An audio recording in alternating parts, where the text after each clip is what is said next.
7? Actually, it's 8.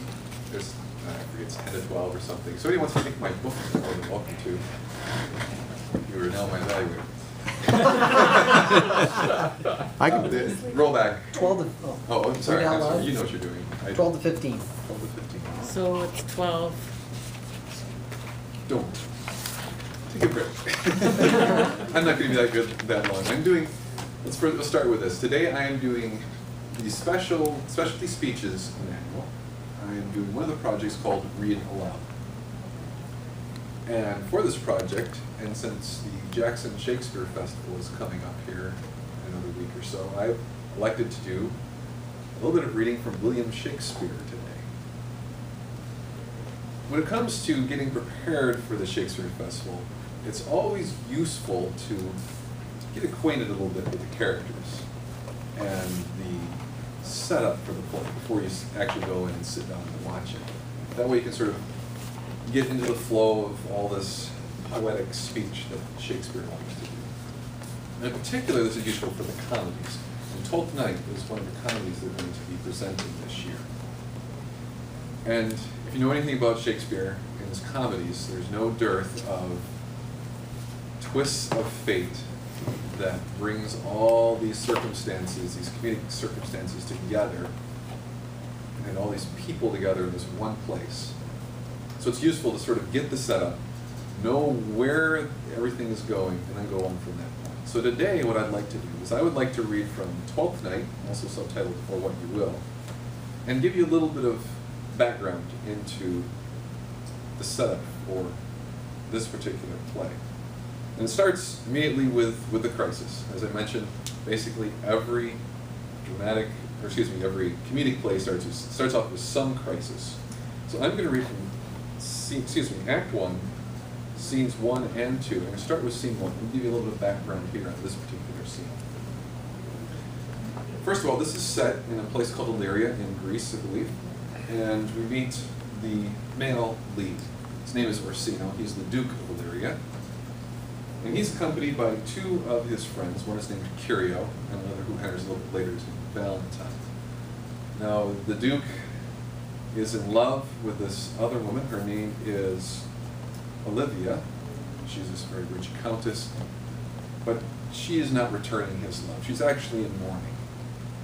And we'll find out a little bit more as I read this first section. So let me read from Twelfth Night, Act 1, Scene 1, starting with the Duke.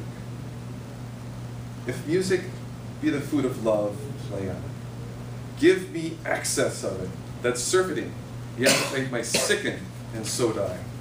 That strain again, it had a dying fall. Oh, it came o'er me, my ear, like the sweet south that breathes upon a bank of violets, stealing and giving odor. Enough! No more. 'Tis not so sweet now as was before. O spirit of love, how quick and fresh art thou, that notwithstanding thy capacity receiveth as the sea, naught enters there, of what validity and pitch soever, but falls into abatement and low price, even in a minute, so full of shapes is fancy, that it alone is high fantastical. Curio. Will you go hunt, my lord? What, Curio? The hart. Why, so I do, the noblest that I have. Oh, when mine eyes did see Olivia first, methought she purged the air of pestilence. That instant was I turned into a hart, and my desires like fell and cruel hounds ere since pursue me. How now, what news from her? Enter Valentine. So please, my lord, I might not be admitted, but from her handmaid do return this answer. The element itself till 7 years' heat shall not behold her face at ample view, but like a cloistress she will veiled walk and water once a day her chamber round, with eye-offending brine, all this to season a brother's dead love, which she would keep fresh and lasting in her sad remembrance.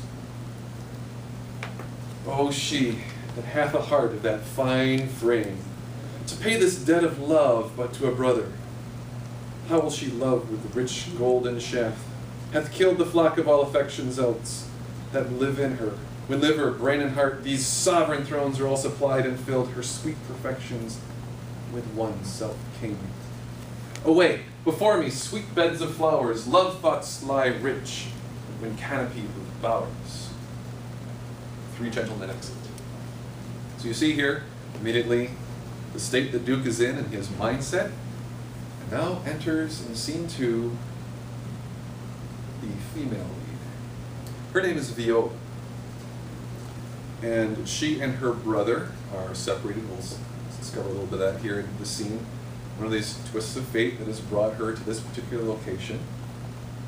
But she is now coming into Illyria, trying to figure out what she is going to do next. So at this point, anybody Scottish in the room? Well, okay. My apologies to any potential Scotsmen. I'm like part Scots. I'm going to give this a little shot. Viola speaks first. And she is, once again on the boat, she was speaking with the captain. What country, friends, is this? Illyria, lady. And what should I do in Illyria? My brother, he is in Elysium. Perchance he is now drowned.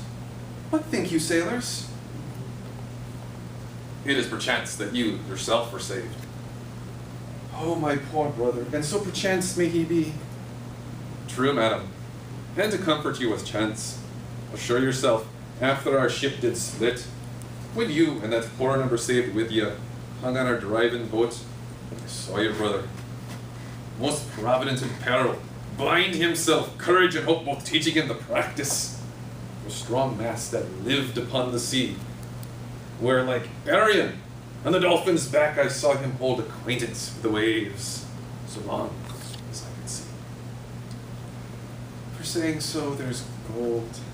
Mine own escape unfoldeth to my hope. Whereto thy speech serves for authority, the like of him. Knowest thou this country? Aye, madam, well, for I was bred and born not 3 hours' travel from this very place. Who governs here? A noble duke, in nature, as in his name. What is his name? Orsino. Orsino? I have heard my father name him. He was a bachelor then. And so is now. Or so was very late, for but a month ago, when I went from hence, and then 'twas fresh and murmur, as you know, what the great ones do, the less prattle of, that he did seek the love of fair Olivia. What she? A virtuous maid, the daughter of a count that died some 12 months since, then leaving her in the protection of his son, her brother, who shortly also died, for whose dear love, they say, she hath abjured the company and sight of men.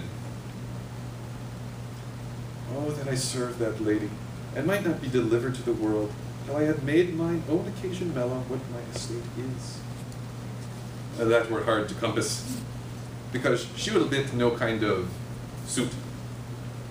No, not the Duke's.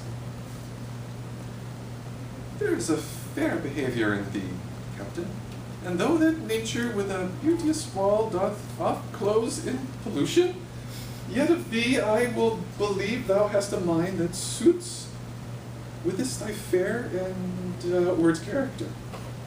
I pray thee, and I'll pay thee bounteously, conceal me what I am, and be my aid for such disguise as haply shall become the form of my intent.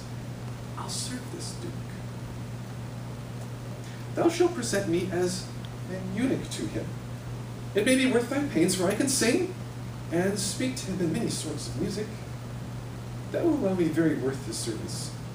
What else may hap to time, I will commit. But only shape thou thy silence to my